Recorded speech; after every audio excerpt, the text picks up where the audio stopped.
Hello and a very good evening to all my dear students. Dear students, this video lecture is in continuation with the previous video lecture on the topic income elasticity of demand.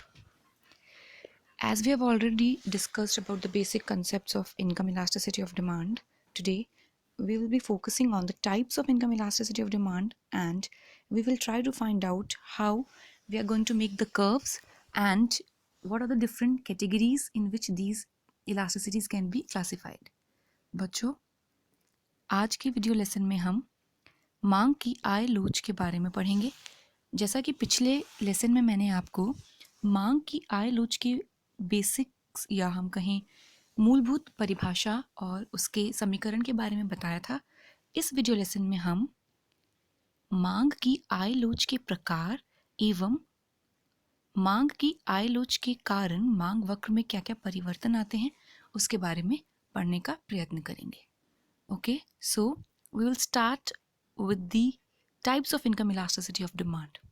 Basically, there are three types of income elasticity of demand. Okay, the number one is positive income elasticity of demand.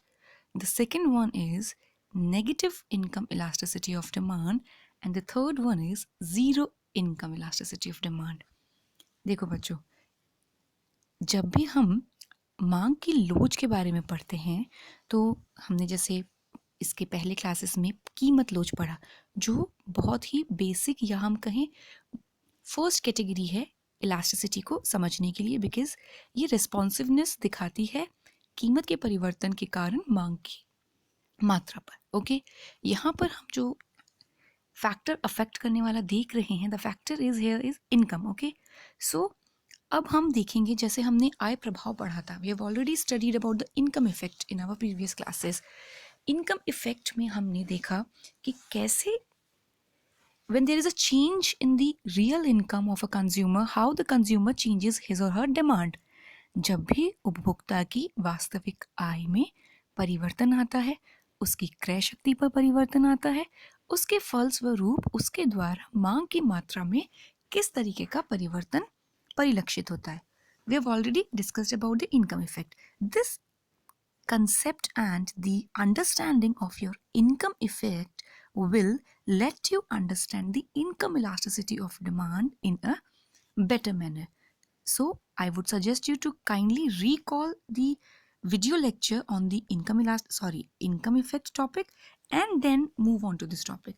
आप पहले मांग की आय लोच को पढ़ने से पूर्व आय प्रभाव को वापस से रिवाइज करना, सो दैट आपको समझ में आए कि कैसे वास्तविक आय में परिवर्तन के कारण क्रय शक्ति में परिवर्तन आता है और मांग की मात्रा में परिवर्तन आता है।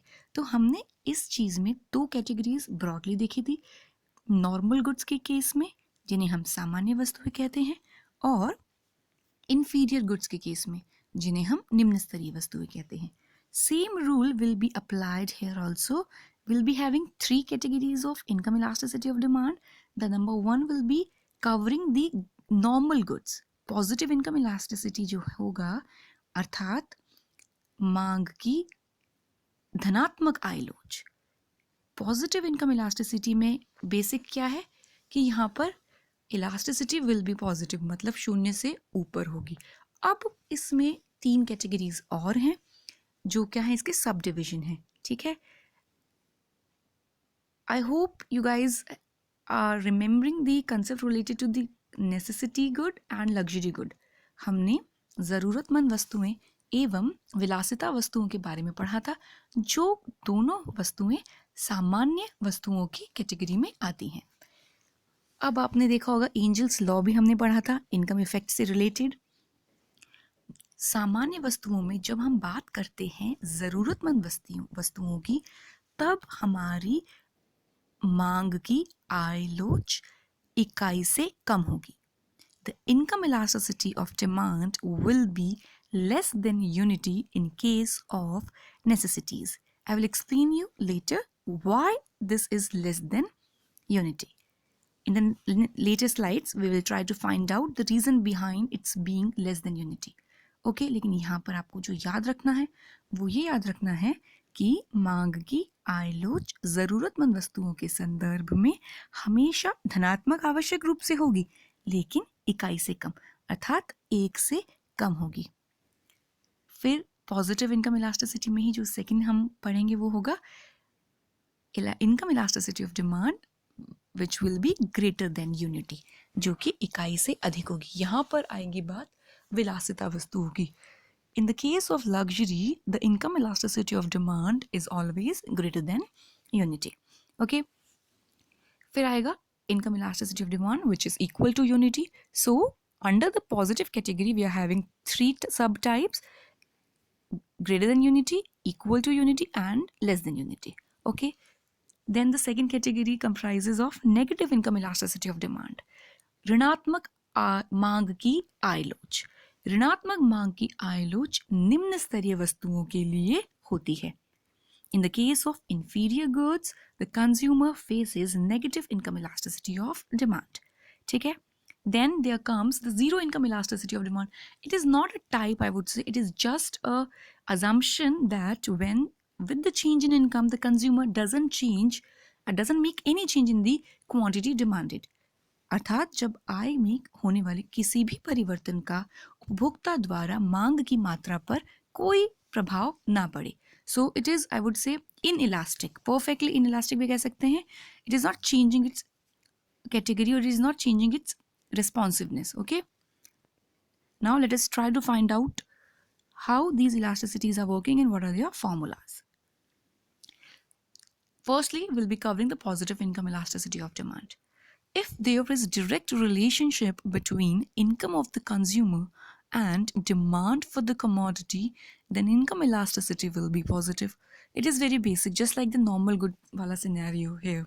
देखो बच्चों, जब आय के परिवर्तन के फलस्वरूप मांग मात्रा में वृद्धि होगी तो हम कहेंगे कि मांग की आयलोच धनात्मक है। That is, if the quantity demanded for a commodity increases with the rise in income of the consumer and vice versa, it is said to be positive income elasticity of demand.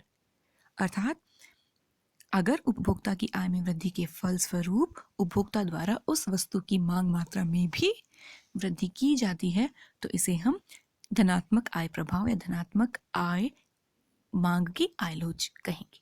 For example, as the income of consumer increases, they consume more of superior goods.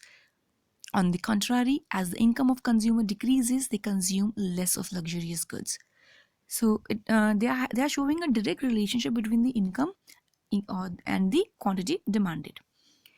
Then in positive income elasticity is being further classified into three types, which I have already told you: greater than unity, equal to unity, and less than unity. Now we'll cover the three subcategories. अब हम इन तीनों प्रकारों के बारे में देख लेते हैं। अब देखो, ग्रेटर देन यूनिटी कब होगा? जब लग्जरी गुड होगा। ठीक है, लेकिन वो मैंने आपको एंजल्स लॉ में भी समझाया था। तो we'll try to find out why the income elasticity of demand is greater than unity with reference to luxury goods.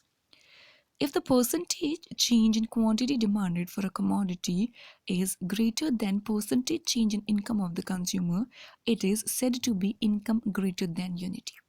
देखो बच्चों, जब उपभोक्ता की आय में आने वाले परिवर्तन की तुलना में उपभोक्ता द्वारा मांग की मात्रा में अधिक परिवर्तन किया जाता है तो हम कहेंगे मांग की आयलोच इकाई से अधिक है। अर्थात सपोज इनकम कंज्यूमर का 10% इंक्रीज हुआ है। ठीक है, suppose there is an increase in income of a consumer by 10%, but the consumer is increasing the amount of the commodity purchased by 15%. Here the percentage change is greater in case of the quantity demanded. ठीक है, यहाँ पर क्या हो रहा है? आय में वृद्धि से अधिक मात्रा में मांग की मात्रा में वृद्धि हो रही है और ये होता है मोस्टली लग्जरी गुड्स के केसेस में। नेसेसिटी के केस में नहीं होता। विद इंक्रीज इन इनकम हम मांग की मात्रा उस सीमा तक नहीं बढ़ाते। और यहाँ पर कर्व भी अगर हम देखें तो we have already discussed and drawn the curves related to the Angel's curve and Angel's law. So we'll make a demand curve in which the quantity demanded will be shown greater and the change in income will be shown lesser. ठीक है, तो we'll be having a flat demand curve. Flat demand curve will show greater elasticity. I've already told you that relationship between the slope and elasticity. Flatter the demand curve, more will be the elasticity, be it price elasticity or it income elasticity. ठीक है, जितना ज़्यादा मांग वक्र flat होगा उतनी ही ज़्यादा मांग की लोच होगी. ओके, और जितना ज़्यादा स्टीप होगा उतनी ही मांग की लोच कम होगी. सो steeper the demand curve, less is the elasticity. Flatter the shape of the demand curve, more is the elasticity. In the given figure, quantity demanded in consumers' income is measured along x-axis and y-axis respectively. ठीक है, I've already explained you, but we should revise it. The small rise in income from OY to OY1 has caused greater rise in quantity demanded from OQ to OQ1 and vice versa. Thus, the demand curve DD shows income elasticity greater than unity. आप लोग इस चित्र को, इस वक्र को भी ध्यानपूर्वक बनाएंगे. ठीक है, और एग्जाम्पल को एक नॉर्मल लग्जरी गुड का एग्जाम्पल के साथ इसे हम प्रूव कर सकते हैं. इनकम इलास्टिसिटी ऑफ डिमांड जब यूनिटी हो, इक्वल टू यूनिटी हो, तब क्या होगा?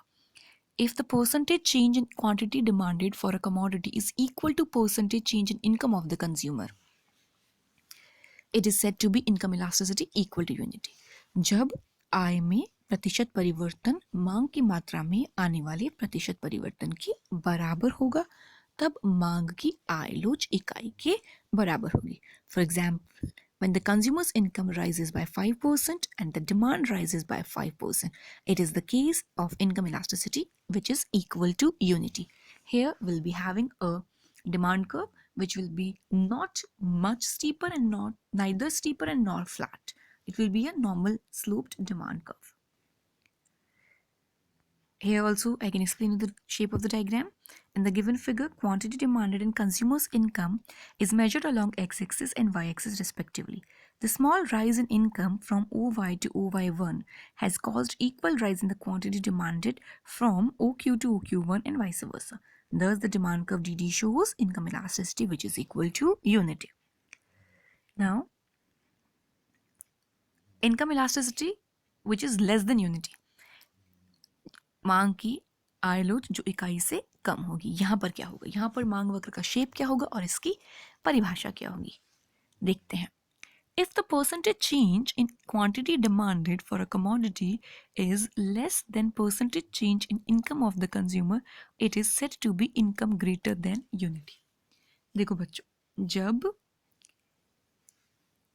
उपभोक्ता की आय में आने वाली प्रतिशत परिवर्तन की तुलना में मांग की मात्रा में आने वाले प्रतिशत तुलना पर परिवर्तन कम होगा, तब हम कहेंगे कि मांग की आय लोच इकाई से कम है.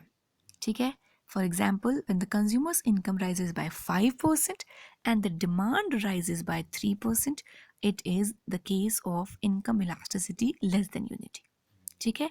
जब उपभोक्ता की आय में जो परिवर्तन है वो तो 5% का हो रहा है, लेकिन उपभोक्ता द्वारा वस्तु की मांग में किया गया वृद्धि या परिवर्तन 3% का ही हुआ. तो ये होगा हमारा जब आय लोच इकाई से कम होगी, और ऐसा अक्सर हमें नेसेसिटी या ज़रूरतमंद वस्तुओं के संदर्भ में देखने को मिलता है. ठीक है. In the given figure, how we can explain the shape of the curve also in this case. In the figure, quantity demanded in consumers' income is measured along x-axis and y-axis respectively. The greater rise in income from OY to OY1 has caused small rise in the quantity demanded from OQ say OQ1 and vice versa.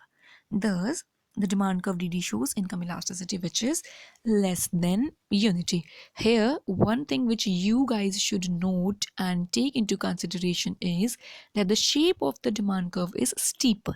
यहाँ पर मांग वक्र का ढाल steep है और यहाँ पर मांग की आय लोच इकाई से कम है, या हम कहेंगे कम लोचदार है. ठीक है. So this was all about your positive income elasticity of demand.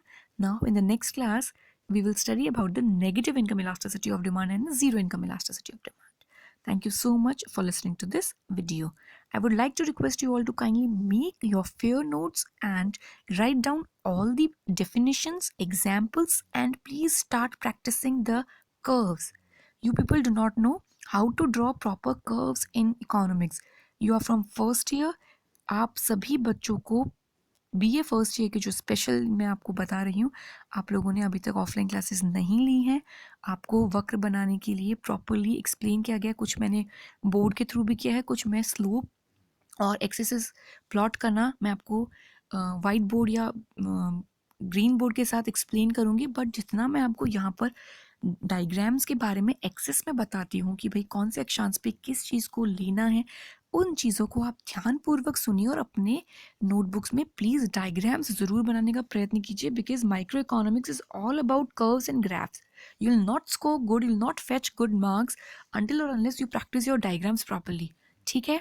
So start preparing your fair notes. I hope you guys are already making your fair notes. So start continuing that. Thank you so much for listening to this video.